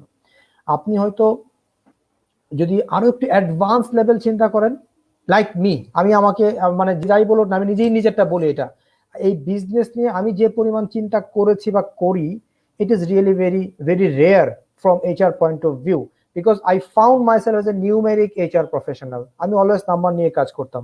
আমি যখন প্রাইম ফাইন্যান্স ছেড়ে আসছি, তখন আমার ওইখানে বিজনেস জেনারেশনে যে কন্ট্রিবিউশন ছিল, সেটা যে কোনো বিজনেস পিপলের চেয়ে বেটার ছিল। So that what my thought is, আমি একটা এক্সাম্পল দিই আপনাকে। ওইখানে প্রাইম ফাইন্যান্সে একবার মার্কেটিং পিপলটা চলে যাচ্ছিল, টার্নওভার রেট ইনিশিয়াল স্টেজে turnover rate was very less. So turnover rate একটা এইচআর এর আপনার ম্যাট্রিক্স, রাইট, এইচআর ম্যাট্রিক্স। আমি কি করলাম, আমি যারা চলে গেছে এদেরকে 2 মাস পরে একটা রেস্টুরেন্টে দাওয়াত দিলাম, বললাম যে ভাই আসো ডিনার করব। অবজেক্টিভ কি? অবজেক্টিভ এক্সিট ইন্টারভিউ করা।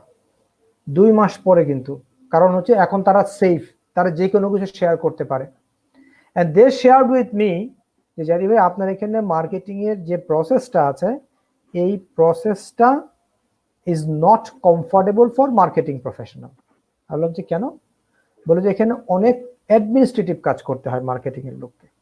কারণ আমার তো যেহেতু মানে বিজনেস কেস রেডি করতে হয়, একটা লোন প্রপোজাল রেডি করতে, তার মানে ফাইন্যান্সিয়াল কাজ করতে হয়। লোন প্রপোজাল মানে ফাইন্যান্সিয়াল রেশিও।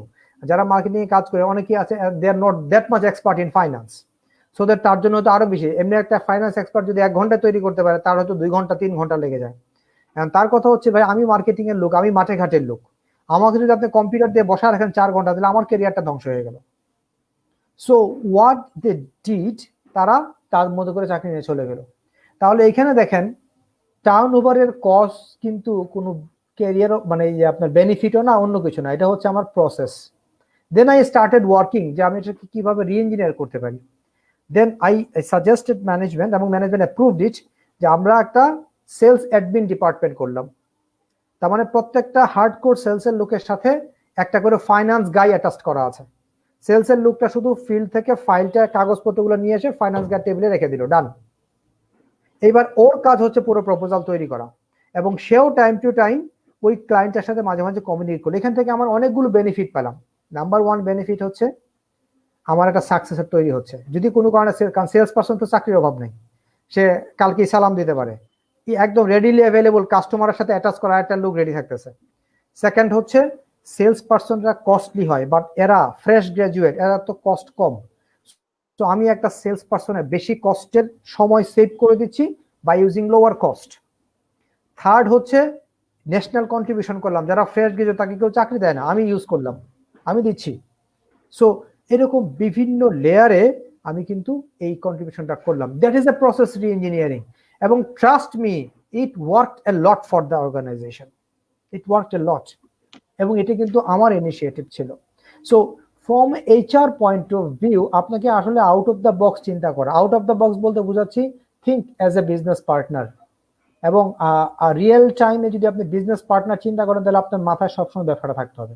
অফিস থেকে বাসায় যাচ্ছেন, আপনি যে সেক্টরে কাজ করেন ওই সেক্টরে যদি কোনো ক্লায়েন্ট সামনে পিছিয়ে পড়ে, তাহলে দেখবেন যে আপনার প্রোডাক্টগুলো অ্যাভেলেবল আছে কিনা। That is basically business. যেদিন আপনার মাথায় এটা ঢুকবে, আসার সময় যাওয়ার সময় আপনি খুঁজবেন আপনার এই দোকানে প্রোডাক্ট আছে কিনা, এই লোকটার এটা, তখন বুঝবেন যে আপনি রিয়েল বিজনেস পার্টনার হয়েছেন। আনটিল আনলেস আপনি বিজনেস পার্টনার না, আসলে হয়তো আপনি কিছু নলেজ গ্যাদার করেছেন, কিন্তু নলেজ গ্যাদার করা বিজনেস পার্টনার না। It means you are knowledgeable on business, but partner মানে হচ্ছে how to increase the business, how to sustain the business, how to make growth for the business. এই চিন্তাটা করা হচ্ছে business partnering concept. So that একেবারেই খুব কনক্রিটলি যদি একটা কম্পিটেন্সি বলা হয়, তাহলে এইচআর এর জন্য এখন এটা আসবে একদম সামনে, সেটা হচ্ছে বিজনেস পার্টনারিং কম্পিটেন্সি। যদি আপনার থাকে, try to apply it, be competent, not only be skilled. Make sure, I'm repeating, not to be skilled, rather to be competent. Try to make it habit to apply the skill. So many people are skilled, but very rare people who are competent. এবং be sure competent লোকদের চাকরির অভাব হবে না, যত tough situation আসুক, কারণ ব্যবসা তো চালাইতে হবে। ব্যবসা চালাইতে গেলে এই কম্পিটেন্ট লোকটাই লাগবে। দ্যাট ইজ ইউনিক, যেটা পিপল যারা আসলে আপনার এই চেঞ্জগুলো করে। যেমন আমার একটা কোর্স ডিজাইন করেছিলাম, সার্টিফাইড পিপল চ্যাম্পিয়ন, সেখানে বলা ছিল people make decision right or wrong. So right নিবে না রং নিবে সেটা অনেক কিছু, বাট ডিসিশন সবাই নেয়। People make the change weather positive or negative. কেউ সামনে ফরওয়ার্ড চেঞ্জ করবে, কেউ ব্যাকওয়ার্ড চেঞ্জ করবে। সো প্রত্যেকটা characteristics every people doing, but যাদের ওই কম্পিটেন্সি লেভেলগুলো একটু হাই আছে, যারা স্ট্র্যাটেজিস্ট, যারা আপনার কমন সেন্স অ্যাপ্লাই করতে পারে, তারা ওই সবসময় পজিটিভ পার্সপেক্টিভ গুলোকে সামনে নিয়ে আসে এবং এই পিপুলরাই আপনার ব্যবসাটাকে মুভ করাবে either forward or backward. So এখনকার যে সিচুয়েশন তাতে আসলে ওই সমস্ত লোকগুলোকে নিয়েই সার্ভাইভ করা হবে যে লোকগুলো বিজনেস ডোমেইনটা জানে। বিজনেস অ্যাকুইপমেন্ট মিনস এই বিজনেস মেইনলি হচ্ছে বিজনেস প্রসেস এবং ভ্যালু ড্রাইভার। আরেকটা ওয়ার্ড আমি ব্যবহার করছি, বিজনেস ভ্যালু ড্রাইভার। যে সমস্ত ড্রাইভার গুলো দিয়ে বিজনেস ভ্যালু অ্যাড হয়, এই ড্রাইভার গুলো আপনাকে জানতে হবে। এটা ইন্ডাস্ট্রি টু ইন্ডাস্ট্রি ভ্যারি করবে। So if you know this driver, তখন আপনার পারফরমেন্স ম্যানেজমেন্ট করবেন ভ্যালু ড্রাইভারের সাথে কানেক্ট করে, আপনি এনগেজমেন্ট প্রোগ্রাম নেবেন ভ্যালু ড্রাইভারের সাথে কানেক্ট করে, আপনি হায়ার করবেন ভ্যালু ড্রাইভারের সাথে কানেক্ট করে, কম্পিটেন্সি দেখে না, those who can drive the business. So তাদেরকে আপনি হায়ার করবেন। That is some different types of skill set, value driver skill set. সুতরাং বিজনেস অ্যাকুইপমেন্টের মধ্যে আপনি এই প্রসেসটা জানেন, ভ্যালু ড্রাইভার গুলো বুঝেন, বিট ফাইন্যান্সিয়াল ইন্টেলিজেন্সটা নেওয়ার চেষ্টা করেন, কারণ finance is the heart of business. So numeric value যেটা, এটা একটু বোঝার চেষ্টা করেন। প্রথমটাই হচ্ছে make a mind shift, mind set up. আমি বিজনেস পার্টনার, আমি এইচআর এর লোক না, অথবা আমি ট্র্যাডিশনাল এইচআর এর লোক না, আমি আপকামিং মানে মডার্ন এইচআর এর লোক, যারা আসলে ব্যবসা নিয়ে চিন্তা করে, যারা এইচআর স্ট্র্যাটেজি খুঁজে পড়ে, আগে বিজনেস স্ট্র্যাটেজি খুঁজে, বিজনেস স্ট্র্যাটেজি খুঁজে ওইখানে আমার কন্ট্রিবিউশন বা আমার পলিসিটাকে অ্যাডাপ্ট করা, দ্যাট ইজ কল্ড অ্যালাইনমেন্ট। একটা ছোট্ট এক্সাম্পল দিয়ে আমি কথা শেষ করছি। অ্যালাইনমেন্টের পার্টে আমরা এই শব্দটা অনেক ব্যবহার করি, যে HR strategy align with business strategy. আপনি রিক্রুটমেন্ট করবেন, আপনার প্রোডাক্ট মনে করেন চকলেট, আপনার কাস্টমার কারা, সেই রিমোট এরিয়ার যারা ডিস্ট্রিবিউটর আছে, দোকানদার, হোলসেলার, তারা। আপনি মাল্টি ন্যাশনাল থেকে আসছেন, রিক্রুটমেন্ট পলিসি সেট করলেন, আইবিএ গ্রাজুয়েট নেবেন, রাইট, সেলস ফোর্স হিসাবে। সো নিয়ে নিলেন, গুড স্ট্র্যাটেজি, হ্যাঁ ম্যানেজমেন্টও খুব খুশি, দারুণ জিনিস নিয়ে আসছেন। আইবিএ গ্রাজুয়েটরা সুটেড বুটেড হয়ে ইংলিশে কথা বলতেছে গিয়ে একজন ডিস্ট্রিবিউটরের সাথে, যে বাংলাও ভালো বলতে পারে না, যার শরীরে কাপড়ই নেই, অর্ধেকটাতে আছে, বাকি অর্ধেকটা নাই। এরকম লুক যখন সুটেড বুটেড লুক দেখবে, সে উল্টা দিকে হাঁটা দিবে এবং আপনার সেলটা ফল করতে it may not take more than 7 days। তাহলে আপনার এই যে এইচআর স্ট্র্যাটেজিটা নিয়েছিলেন রিক্রুটমেন্টের, এটা অ্যালাইন্ড হয় না এই বিজনেসের সাথে। আপনি যদি জানতেন আপনার কাস্টমার কারা, কাদের সাথে লোকগুলো ডিল করবে, তখন আপনার রিক্রুটমেন্ট পলিসি হতো কি, যে লোকটা ভুলেও ইংরেজি বলবে তাকে হায়ার করা যাবে না। খাঁটি বাংলা যে জানে, যে গিয়ে গলায় গলায় ধরে বসতে পারবে আমার ডিস্ট্রিবিউটরের সাথে, they should be hired. So that is called alignment. So for becoming alignment, you need to know the business, need to know the customer, need to know the product, need to know the channel, everything. That is business acumen. Thank you, Kamruzaman bhai. Thank you Zahid ভাই। আপনার এই শেষ কথাটার সাথে আমি একটু add করতে চাই। সেটা হলো জ্যাকম্যান একটা কথা শুনছিলাম, উনি বলছিলেন, don't go for the talented people, hire for the best fit organization. আমরা বেস্ট ফিট পিপলকে হায়ার করতে চাই, মানে অলওয়েজ ট্যালেন্টেড পিপলরাই যে ভালো করবে এটা অনেক সময় নাও করতে পারে। আপনার কথার সাথে আমি পুরোপুরি একমত।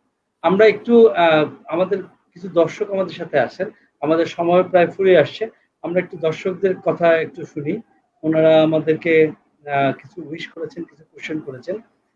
আর বলে রাখি, এখান থেকে আমরা দুজন নির্বাচন করব, দুইজনকে, আপনারা দুইজনকে নির্বাচন করবেন। আমরা তাদেরকে মাইজবসের পক্ষ থেকে একটা বিশেষ পুরস্কার, আমাদের মাইজবসের একটা পোলো শার্ট আমরা তাদেরকে গিফট করতে চাই।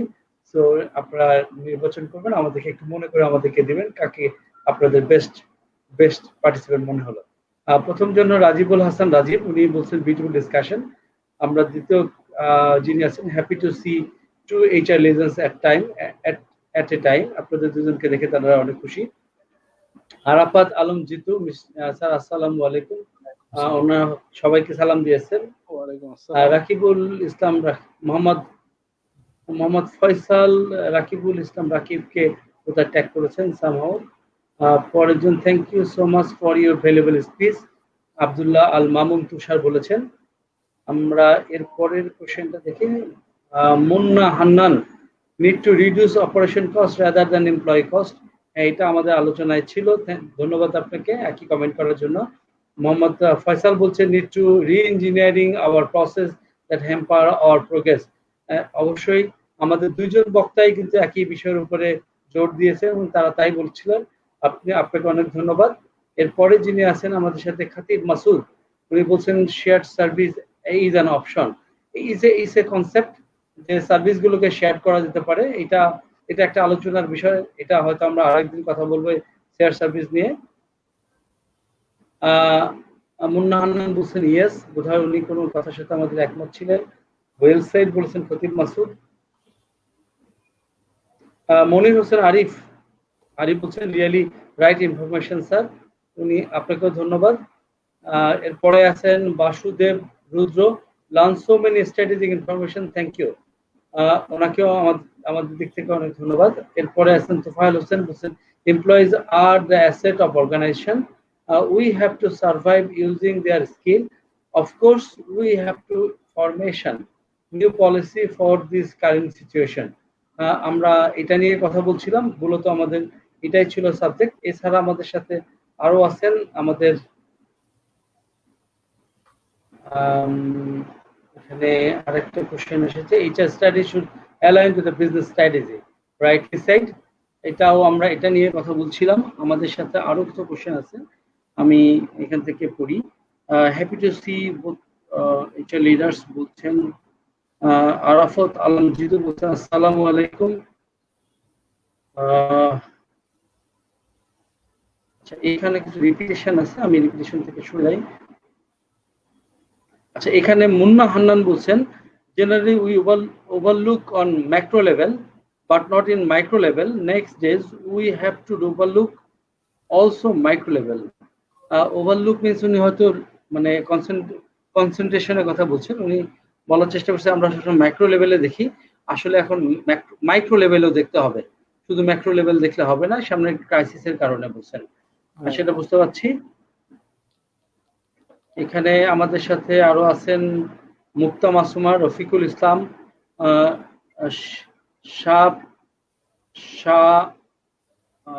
শাহরিয়ার, শাখাওয়াত হোসেন, ওনারা আমাদের প্রোগ্রাম দেখছেন এবং ধন্যবাদ জানাচ্ছেন। নুরুন নাহার সুলতানা মিমি, উনিও আমাদের প্রোগ্রাম দেখছেন। এরপরে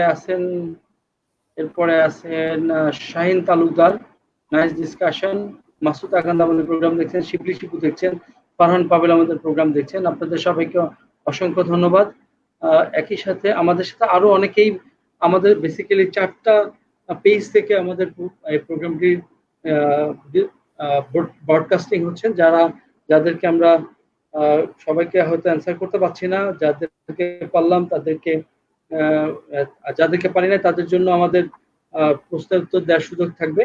আপনারা হয়তো আমাদের ফেসবুক পেজে প্রশ্ন করতে পারেন, আপনারা জানেন একজন দুজন মানুষ তাদের ফেসবুক পেজে আপনারা তাদেরকেও নক করতে পারেন, আমরা সে বিষয়ে কথা বলবো। একজন আমাদের কাছে অন্য একটা প্রশ্ন করেছেন, আমি জানি না ওইটা আমাদের সাথে রিলেটেড হবে কিনা, তারপরে মনে হচ্ছে এইচআর প্রফেশনাল নিয়ে কথা বলছেন।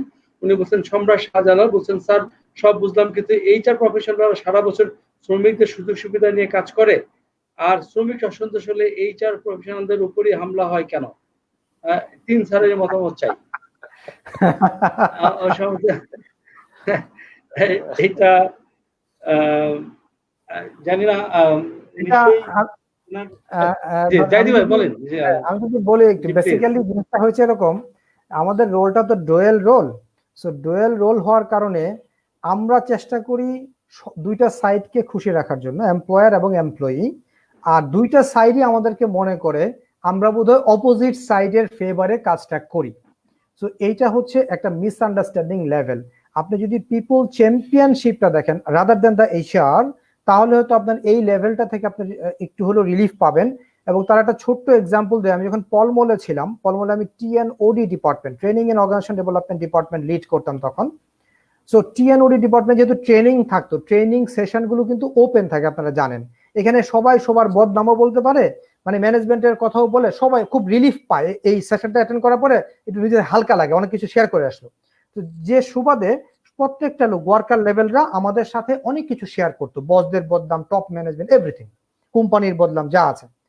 এটার কারণে দেখা গেল যে যখনই কোনো রিসেশন হইতো, তখন টপ ম্যানেজমেন্ট যদি এমনি কন্ট্রোল করতে না পারতো, টিএনওডি রিপ্রেজেন্টেটিভকে পাঠিয়ে দিত, কারণ তারা জানে যে তাদের সাথে ওয়ার্কারদের আন্ডারস্ট্যান্ডিং লেভেলটা বেটার, এবং ফরচুনেটলি আর আনফরচুনেটলি আমরা আসলে ম্যানেজও করতে পারতাম বেটার।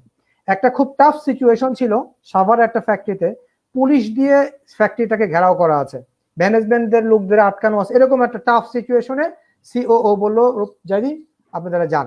আমি একটু ভয়ই পাচ্ছি কি করা যায়। তারপরে যেহেতু আছে প্রিভিয়াস রেকর্ডও আছে, গেলাম টিম নিয়ে। তো আমাদের গাড়িটাও ব্লু কালারের গাড়ি, এটাও একদম রেকর্ড করা সিল মারা টাইপের আর কি, যেটা জানে যেটা টিএনওড এর গাড়ি। সো গেলাম, যে গাড়ি দেখেও মোটামুটি নেতা পর্যায়ের লোকজনও চিনছে, গাড়িটা কিন্তু দাঁড় করে নামলাম সাহস করেই। নামার পরে 2-4 জন লোক আগায় আসলাম, বললাম যে সামনে আসেন ভাই, অসুবিধা নেই। সালাম দিল, বললাম কি সমস্যা স্যার? এই সমস্যা। আপনি কি কথা বলতে পারবেন? আমরা একটু ডিসকাশন করতে চাই। হ্যাঁ স্যার কোনো সমস্যা নেই। আমি বললাম আপনি লোকগুলোকে বলেন সবাই যার যার জায়গায় চলে যাক, আমি আপনাদের সাথে ডিসকাশন করব। যদি আমি সলিউশন করতে না পারি আমি চাকরি ছেড়ে দিয়ে চলে যাব স্ট্রেট। তখন তারা বললো ঠিক আছে, একদম trust me, within a minute প্রত্যেকটা লোক যার যার জায়গায় চলে গেল। আমরা 3-4 জন নেতৃস্থানীয় লোকের সাথে বসে তার সাথে 1.5 ঘন্টা ব্যাপী ডিসকাশন করে একটা নেগোসিয়েশন পর্যায়ে এসে আমি কিন্তু ফ্যাক্টরি থেকে পুলিশ উদ্যোগ করলাম, সবকিছু করে নিয়ে আসলাম। So it is not because of my HR professionalism, it is because of my people championship. I try to make myself very, attached with the people. এবং যখন আপনি লোকের সাথে শেয়ার করবেন, মানে ট্রাস্ট লেভেলটা, it is matter of trust.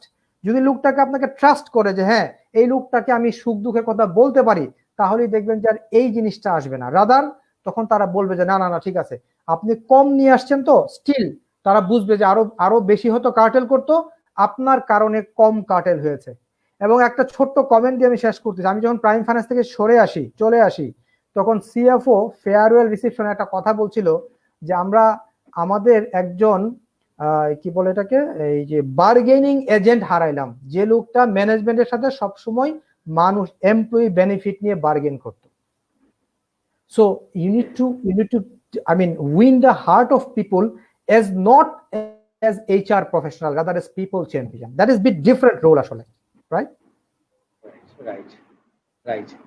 আচ্ছা, আমার মনে হয় জাহিদ ভাই একজন আপনার একজন ভক্ত হয়তো বাসুদেব রুদ্র, উনি requesting another discussion session about the KPI. আমিও আসলে আপনাকে বলতে যাচ্ছিলাম যে আসলে কেপিআই নিয়ে আপনি অনেক কাজ করেছেন, আমাদের মানুষের অনেকের আগ্রহ আছে। আমি দু একজনকে পার্সোনালি যখন কথা বলছি তারা অনেকে বলছে যে জাহিদ ভাইয়ের প্রোগ্রামটা আসলে কেপিআই হওয়া উচিত ছিল। আমি জানি না, হয়তো কেপিআই আপনার একটা ট্রেডমার্ক হয়ে গেছে। এনিওয়ে, আমরা যদি এরপরে কোনো সুযোগ পাই নিশ্চয়ই এই বাসুদেব রুদ্র আমরা আপনাকে আশ্বস্ত করতে চাই, এরপরের প্রোগ্রামটা যে জাহিদ ভাইকে নিয়ে আমরা কেপিআই নিয়ে করব। আমি একটু, আমরা প্রোগ্রামটা প্রায় শেষের দিকে, আমাদের মনে হয় টাইম অলরেডি আমরা ক্রস করেছি, কিন্তু একটা বিষয় চলে আসে, যদি আমরা একটু দেখি। একজন কমেন্ট করেছেন, nice discussion, nice to see Zahid ভাই and another guest as well. Thanks a lot, dear Shuz bhai, for arranging such wonderful session. Thank you আপনাকে। আমি একটা আইওটি নিয়ে একটা কোশ্চেন দেখেছিলাম। আইওটি মানে আইওটি, ইন্টারনেট অফ থিংস, এটা কিভাবে আমাদের এইচআর এর সাথে অ্যালাইন করা যেতে পারে? আমি কোশ্চেনটা হারিয়ে ফেললাম বোধহয়। আমি দেখেছি নাজমুল ভাই বোধহয় আরো বেটার অ্যান্সার করতে পারবে। জি নাজমুল ভাই যদি একটু অ্যাটেনশন দিতেন। কোশ্চেনটা কি আপনি দেখেছেন? আরিফ আব্দুল্লাহ রাসেল ওনার কোশ্চেন, একটু উপরে যান, 3টা কমেন্টস উপরে।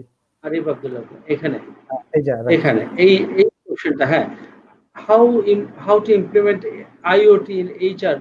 আমি যতটুকু বুঝি, আমি শাহিন ভাই, এটা IoT বলতে ওনারা যেটা বলছে ইন্টারনেট অফ থিংস মানে হলো ইন্টারনেট এবং কম্পিউটার, মানে AI, আর্টিফিশিয়াল ইন্টেলিজেন্স বা এই ধরনের সিস্টেমগুলোকে কিভাবে HR এর সাথে ইনকর্পোরেট করা যায় সেটা উনি জানতে চাচ্ছেন।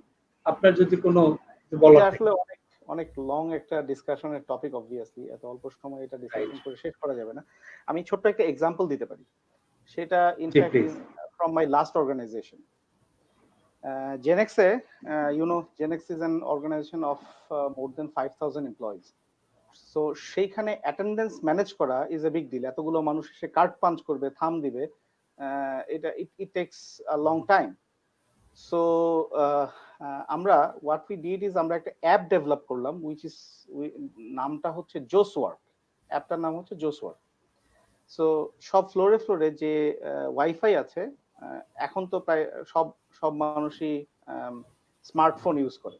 সবার স্মার্টফোনে যদি এই অ্যাপটা ইনস্টল করা থাকে, ওই নেটওয়ার্কের আওতায় যখন সে চলে আসবে, দেন তার অ্যাটেন্ডেন্স অটোমেটিক্যালি হয়ে যাবে। He does not need to give his thumb punch for card or punch card or thumb. Right. সেগুলো আছে সিকিউরিটি পার্সপেক্টিভে, সেগুলো দরকার, বাট কোনো সময় যদি সেগুলো কাজ না করে, we had another alternative to get the attendance of the employees.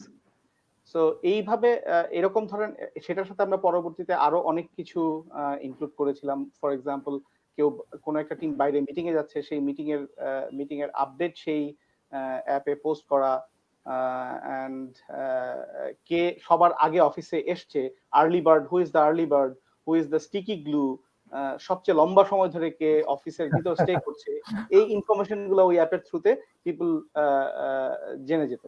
তো এটা আরেকটা এনগেজমেন্ট হিসেবেও কাজ করতো সবার মধ্যে। সবাই দেখছে যে এ আজকে সকালে সবার আগে অফিসে এসছে, এন্ড এ সবচেয়ে লম্বা সময় ধরে অফিসে আছে, এবং মান্থ লং কে সবচেয়ে বেশি অফিসে সবার আগে এসছে এবং সবার পরে গিয়েছে, অথবা অ্যাটেন্ডেন্স কার সবচেয়ে ভালো, কার মানে বিপিও ইন্ডাস্ট্রিতে যেটা হয় যে কেপিআই ম্যাট্রিক্স গুলো at any given point of time you can view and you can measure.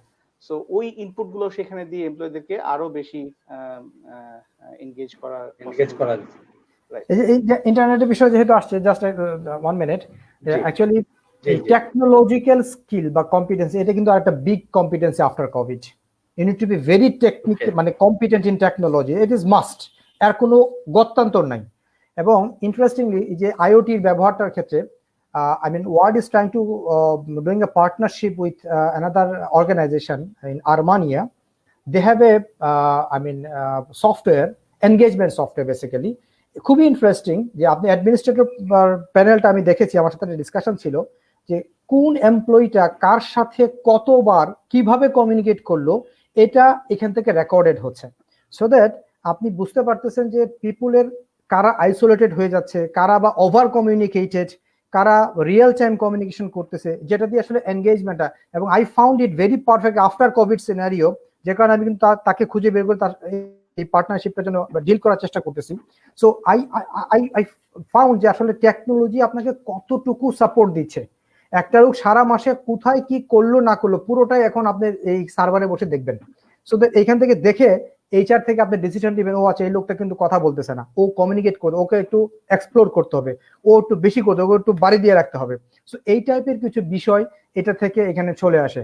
এবং এখন আপনার যে প্রেডিক্টিভ এইচআর অ্যানালাইটিক্স ব্যবহার করা হয় ফর রিক্রুটমেন্ট পারপাস, যেখানে এই কম্পিটেন্সি সেট, অর্গানাইজেশনাল কালচার আর কিছু ইনফরমেশন দুইটা দিবেন, প্রসেস রান করবেন, আপনাকে বলে দিবে এই লোকটা আপনার কোম্পানিতে আসলে 40% পারফর্ম করবে, ওই লোকটা আসলে 90%। That is prediction, that may not executed or confirm all ইয়েতে, বাট মেজরিটি কেসে কিন্তু সাকসেসফুল হয়। So that predictive HR analytics, that is also part of this IoT even. Thank you. জি, থ্যাংক ইউ। আমরা আসলে সময়টা খুব তাড়াতাড়ি চলে গেল, 1 ঘন্টা সময় আমরা বলেছিলাম, বাট 1 ঘন্টা হয়ে গেছে। এখনো আমাদের সাথে অনেক দর্শক আছে, আমি দেখতে পাচ্ছি আমাদের প্রায় 2টি চ্যানেলে প্রায় 100-র উপরে লোক এখন আমাদের দেখছে। নিশ্চয়ই দর্শকদের ভালো লাগছে, কিন্তু একই সাথে আমাদের বলতে হবে যে সময় চলে যাচ্ছে, সময় আমাদেরকে শেষ করতে হবে।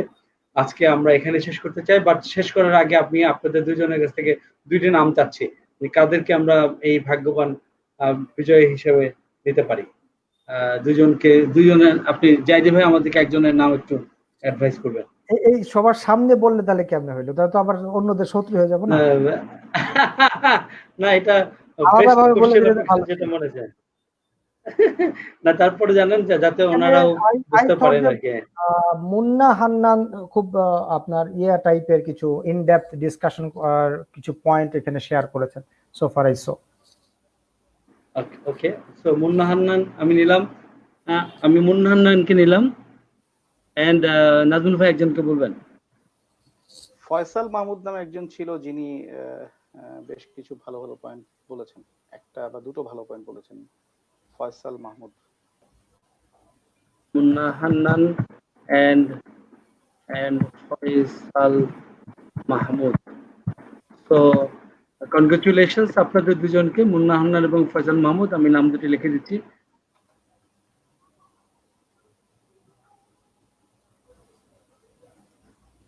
আপনাদের দুজনের জন্য থাকবে মাইজোসের পক্ষ থেকে বিশেষ পুরস্কার। আপনারা কষ্ট করে আমাদের সাথে আরেকবার যোগাযোগ করবেন। আপনাদের অ্যাড্রেস এবং কন্ট্যাক্ট দিলে আমরা আপনাদেরকে গিফট দুটি পৌঁছে দেওয়ার ব্যবস্থা করব। আর আজকের অনুষ্ঠান আমরা এখানে শেষ করতে যাচ্ছি। আপনারা যারা যেখান থেকে প্রোগ্রামটি দেখছিলেন, মাইজবস এর ফেসবুক পেজ থেকে এবং ইউটিউব চ্যানেল থেকে, আপনাদের সবাইকে আন্তরিক ধন্যবাদ। আজকে আমাদের দুজন বিশেষ অতিথি যারা অনেকক্ষণ ধরে এইচআর এর অনেক বিষয় কথা বলছিলেন, অনেক গুরুত্বপূর্ণ বিষয়ে কথা বলছিলেন। হয়তো যারা একেবারে নবীন এইচআর প্রফেশনাল তাদের হয়তো খুব বেশি মজা লাগেনি, আমি জানি না তারা কতটুকু এনজয় করেছেন, বাট আমার কাছে মনে হয়েছে যারা অনেকদিন ধরে আমরা এইচআর এ কাজ করেছি তাদের কাছে নিশ্চয়ই অনেক গুরুত্বপূর্ণ ছিল। এটা পরবর্তীতে হয়তো আবার আপনারা শুনে দেখতে পারবেন। এই বিশেষ কতগুলো কথা আছে যেগুলো আমার কাছে খুবই নতুন মনে হয়েছে, গুরুত্বপূর্ণ মনে হয়েছে। সো এই আলোচনাগুলো আমরা চাইলে আবার যে কোনো সময় দেখে নিতে পারবো আমাদের ইউটিউব চ্যানেল থেকে।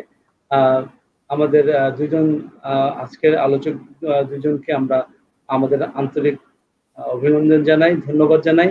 আপনারা কষ্ট করে আমাদের প্রোগ্রামে এসেছেন, সেজন্য ধন্যবাদ দর্শক সবাইকে। আপনারা যদি ভাই, থ্যাংক ইউ, আসসালামু আলাইকুম। থ্যাংক ইউ সবাইকে। থ্যাংক ইউ বল দর্শক এবং কামরুজ্জামান ভাই, আসসালামু আলাইকুম।